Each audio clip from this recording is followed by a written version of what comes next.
Hi friends, అందరూ బాగున్నారండి. ఈరోజు మటన్ గోంగూర కర్రీ ఎలా వండాలో చూద్దాం రండి. మటన్ని శుభ్రంగా వాష్ చేసుకొని పక్కన పెట్టుకోవాలి. తర్వాత పచ్చిమిరపకాయలు, వెల్లుల్లిపాయలు బ్రౌన్ కలర్ వచ్చేంత వరకు వేపుకోవాలి. వేసుకోవాలి. గోంగూర ఉడకబెట్టుకోవాలి. ఇప్పుడు మటన్ వేసుకోవాలి.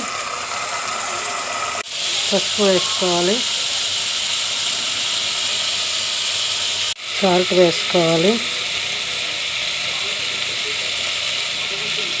అల్లం వెల్లుల్లి పేస్ట్ వేసుకోవాలి. టమాటాలు వేసుకోవాలి.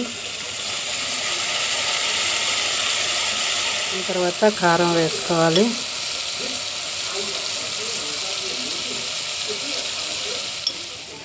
ఇవి బాగా వేగిన తర్వాత గోంగూర వేసుకోవాలి. గరం మసాలా కొంచెం, మటన్ మసాలా కొంచెం వేసుకోవాలి.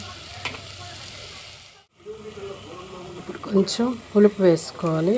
చిన్న ఒక పెక్క పులుపు వేసుకోవాలి. పెట్టుకొని కుక్కర్ మూత పెట్టుకొని 4 విజిల్స్ వచ్చిన తర్వాత ఆఫ్ చేసుకుంటే మటన్ గోంగూర కర్రీ రెడీ. టేస్టీ మటన్ గోంగూర కర్రీ రెడీ.